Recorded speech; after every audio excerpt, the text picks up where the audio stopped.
Attack on Titan kini sudah memasuki babak akhir, 12 episode menuju akhir dari final season part 2 ini. Gue merasa akan menarik jika kita sama-sama membahas opening Attack on Titan final season part 2 dan juga endingnya. Karena ini merupakan video breakdown dari opening dan juga ending, gue bakal ngasih spoiler warning terlebih dahulu buat kalian yang belum membaca manganya, dan buat kalian yang gak suka sama spoiler ya bisa di skip aja videonya. Ya, so mungkin kita bisa masuk aja ke pembahasannya. Let's go.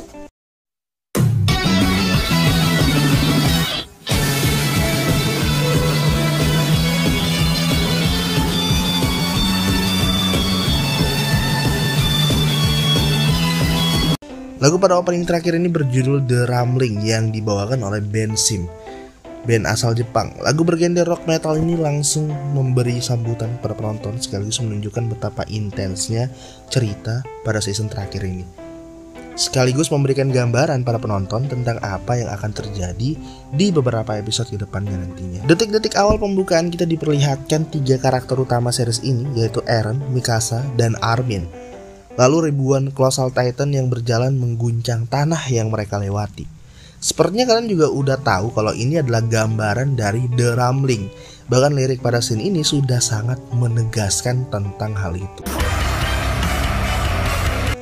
Bahkan para Titan juga diperlihatkan berjalan dari siang sampai malam, yang menandakan kalau Rumbling tidak akan berhenti sampai semuanya rata.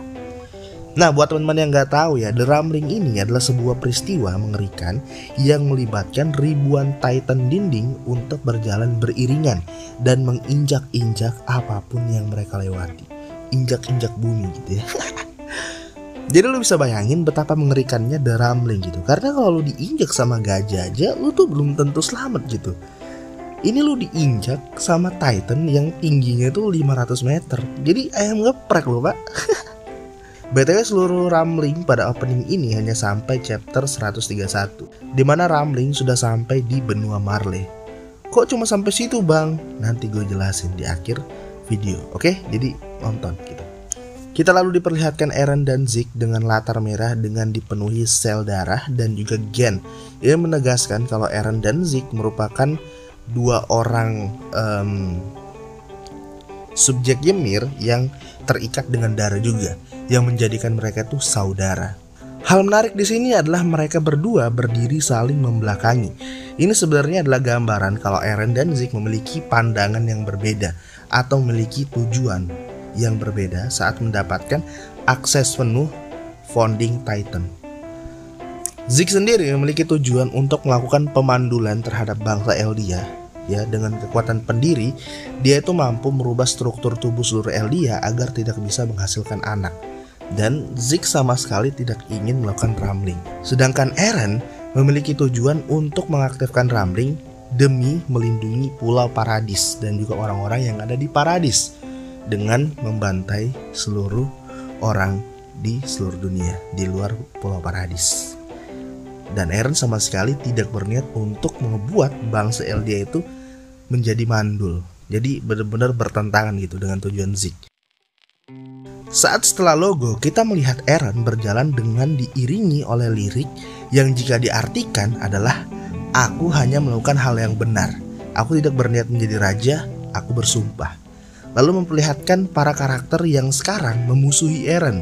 Seolah Eren tuh mengatakan pada mereka kalau apa yang dia lakukan adalah hal yang benar menurutnya.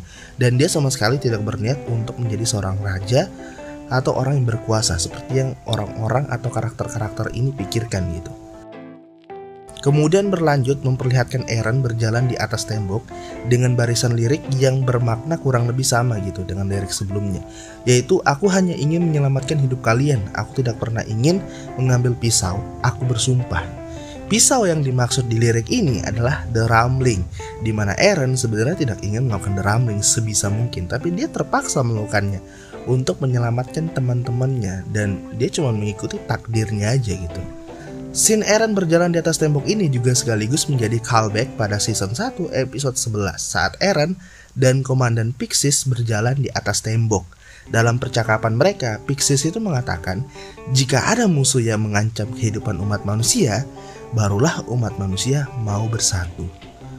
Sepertinya kalian juga sudah mulai paham kalau apa yang Eren lakukan saat ini adalah menjadi sesuatu yang mengancam umat manusia, yang kemudian akan ngebuat Eldia dan Marley dan atau mungkin juga seluruh dunia bersatu untuk menghentikan Eren, menghentikan Rumbling. Scene selanjutnya memperlihatkan para Titan Shifter dalam bentuk manusia dan bentuk Titannya.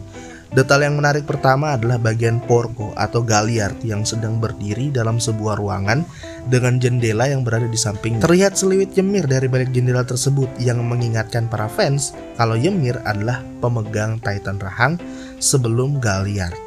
Selanjutnya pada scene ini kita melihat Annie sudah keluar dari kristalnya, teman-teman.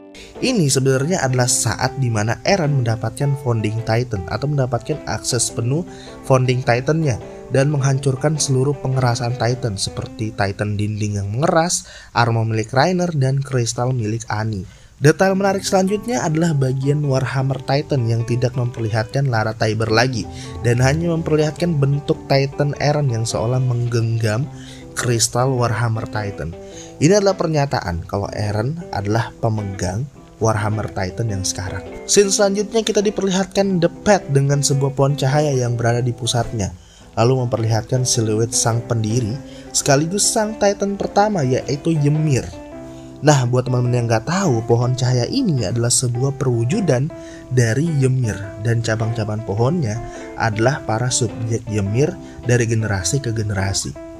Dunia Pet pertama kali diperlihatkan saat Historia membaca tulisan tangan Ymir. BTW ini bukan Ymir sang pendiri ya, tapi Ymir dari Kadet 104 gitu, bersama dengan Eren dan teman-teman yang lainnya. Dan saat Historia ngebaca dan menyentuh tulisan tangan Ymir, dia tuh terhubung dengan Ymir dan memperlihatkan Ymir berada di dunia Pet, yang artinya Ymir tuh pada saat itu sudah dimakan sama Galliard gitu, dan Titan Rahang udah berpindah tangan gitu ya. Nah, pohon cahaya ini sendiri sebenarnya terinspirasi dari mitologi Norse atau mitologi Nordik, yaitu pohon Yggdrasil atau pohon kehidupan. Pohon Yggdrasil sendiri menghubungkan 9 realm atau 9 dunia, sama seperti pohon cahaya di dunia Pet yang menghubungkan para subjek Ymir dan Titan Shifter. Scene selanjutnya kita diperlihatkan awan yang mana ini mungkin adalah foreshadowing untuk mimpi Falco yang melihat awan, yang mana ini sebenarnya adalah petunjuk kalau Titan Rahang miliknya mampu terbang karena dia bisa berubah jadi Titan karena ada gen Beast Titan dalam dadanya gitu. Ini sebenarnya juga adalah bentuk dari foreshadowing dari apa yang diinginkan General Marley pada episode kedua final season 4 pertama, di mana dia tuh ingin memiliki Titan yang mampu terbang untuk bisa mengalahkan teknologi pesawat tempur gitu. Atau ini merupakan penggambaran dari sudut pandang Eren saat berubah menjadi Founding Titan setinggi lebih dari 600 meter, di mana Eren mampu melihat layaknya burung yang bisa terbang bebas. Kemudian ya, kita diperlihatkan lautan yang penuh dengan tembakan meriam.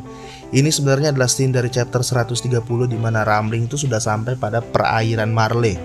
Selanjutnya, kita diperlihatkan Eren yang berdiri begitu dekat dengan awan dan langit, lalu memperlihatkan sosok Eren kecil, lalu berpindah lagi memperlihatkan para warga Marley yang melihat ke atas dengan wajah yang penuh putus asa.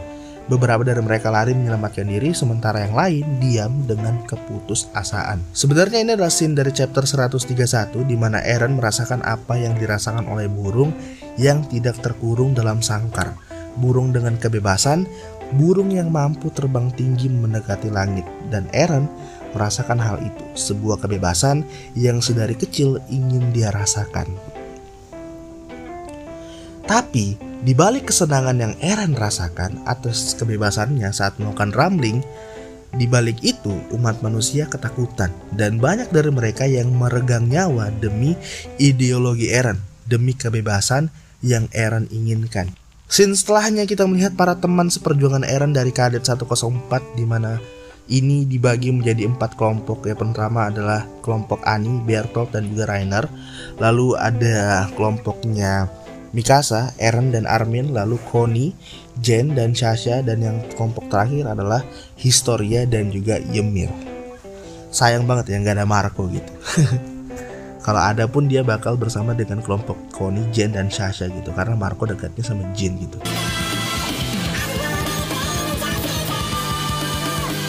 Scene selanjutnya memperlihatkan 3 karakter utama kita, yaitu Armin, Eren, dan Mikasa dalam sosok anak-anaknya berlari menuju pohon yang kita lihat pada episode pertama. Ini adalah referensi dari apa yang Armin katakan pada Zeke di dunia pet pada chapter 137, kalau seolah Armin itu lahir ke dunia hanya untuk berlomba lari bersama Eren dan Mikasa ke pohon itu. Armin merasa selama dia masih bisa bersenang-senang seperti itu bersama sahabatnya, dia tidak peduli terhadap apapun dan berharap kalau mereka bisa selalu bersama selamanya. Tapi transisi selanjutnya menjawab hal itu, di mana mereka tuh terus tumbuh dewasa dan Eren juga terus berubah dari seorang bocah polos yang memimpikan sebuah kebebasan menjadi seorang iblis yang ditakuti umat manusia. Detail menarik di sini adalah saat transisi Eren yang terus mendewasa. Pada bagian akhirnya kita diberitahu kalau Eren sebenarnya sudah melihat masa depannya yang akan melakukan rumbling. Akhirnya kita bisa melihat Eren dalam bentuk founding Titan-nya berjalan beriringan dengan ribuan Titan dinding untuk menghancurkan dunia. Terlihat dan terdengar sangat jahat dan tidak berperasaan. Tapi scene selanjutnya memperlihatkan kalau sebenarnya Eren juga menangis, menjerit, menderita bahkan depresi saat melakukan pembantaian, yang tentu saja sosok cengeng seperti ini tidak bisa dia perlihatkan pada orang lain dan hanya memendamnya sendiri. Kalian bayangin dia memendam seluruh kebencian dunia demi siapa? Ini juga sebenarnya merupakan referensi dari manga chapter 139 di mana Eren itu menangis saat berbicara dengan Armin di dunia pet tentang perasaannya terhadap Mikasa. Lalu scene terakhir memperlihatkan para penonton sudut pandang korban rumbling dan ditutup dengan transisi cepat antara bekas injakan Titan yang sepertinya juga mengambil referensi dari chapter 131 di mana Ramzi dan adiknya menjadi korban rumbling dengan bekas injakan kaki manusia dengan kupu-kupu sebagai korbannya. Ini merupakan gambaran kalau manusia tuh bisa dengan mudah merenggut sebuah kebebasan dari makhluk lain yang lebih lemah dan lebih kecil seperti kupu-kupu contohnya. Tapi manusia juga sebenarnya bisa mengalami hal yang sama di mana kebebasan mereka tuh bisa direnggut dengan mudah oleh suatu hal atau sesuatu yang lebih besar atau lebih kuat dari mereka. Penggambaran filosofi yang benar-benar bagus banget sih di sini ya. Di atas langit masih ada langit gitu. Dan di atasnya lagi masih ada langit lagi yang lebih luas gitu.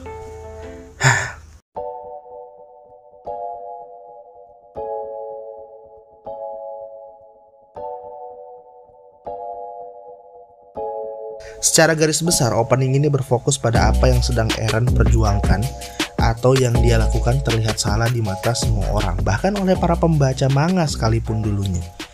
Tapi bait-bait lirik pada opening seolah merupakan pembelaan Eren terhadap orang-orang yang menuduhnya dan menunjuknya sebagai seorang villain.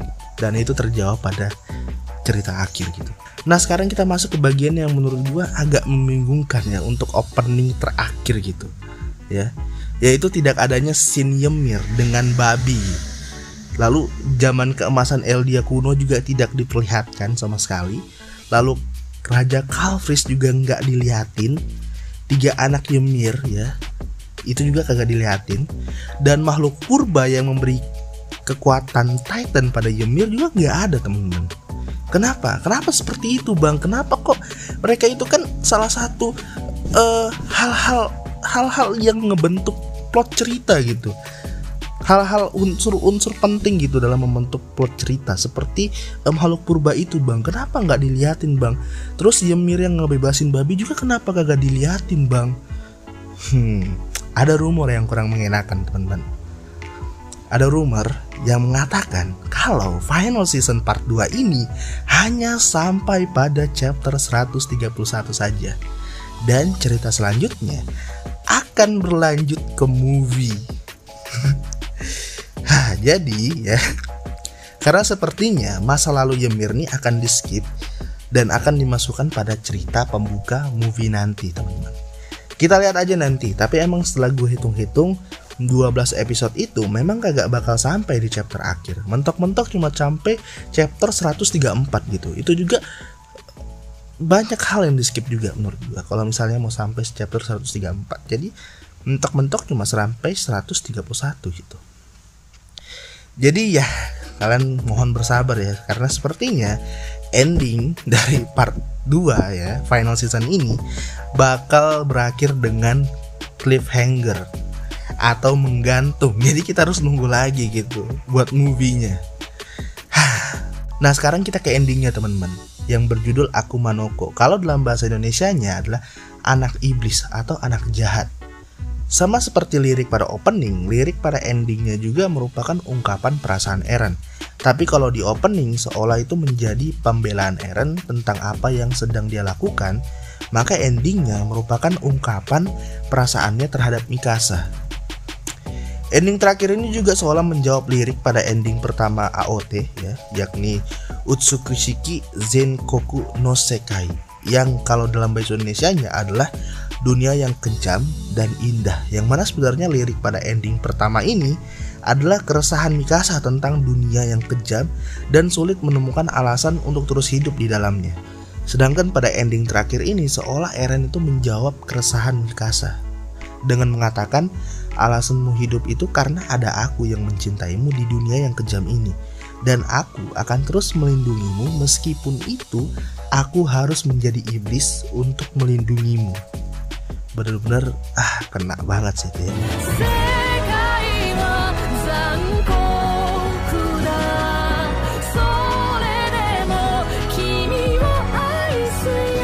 Apalagi dari pewarnaan kedua ending ini begitu berlawanan dan saling menggambarkan kehidupan kedua karakter bucin ini ya. Pada ending pertama, abu-abu adalah warna yang mendominasi keseluruhan ending, menggambarkan kehidupan Mikasa yang begitu kelam dan terus mencari alasan untuk terus hidup gitu setelah kedua orang tuanya mati. Sedangkan ending terakhir ini begitu penuh warna, indah banget gitu ya. Karena walaupun Eren kehilangan orang tuanya, dia tuh masih memiliki alasan untuk hidup karena dia masih memiliki orang yang dia cintai, yaitu Mikasa. Jadi ending terakhir ini bener-bener bagus banget menurut gue. Dari segi konsepnya, dari liriknya, grafiknya bener-bener ngebuat gue tuh kayak anjir bagus banget. Gue gak bohong teman-teman, gue waktu lihat ending ini waktu pertama kali, gue tuh nangis. Bukan nangis kayak gimana gitu ya, tapi air mata gue tuh ngalir aja gitu waktu lihat nih opening gitu. Karena gue udah tahu bagaimana cerita ini bakal berakhir nantinya. Jadi waktu gue nonton endingnya dan ngebaca liriknya tuh kayak gitu ya.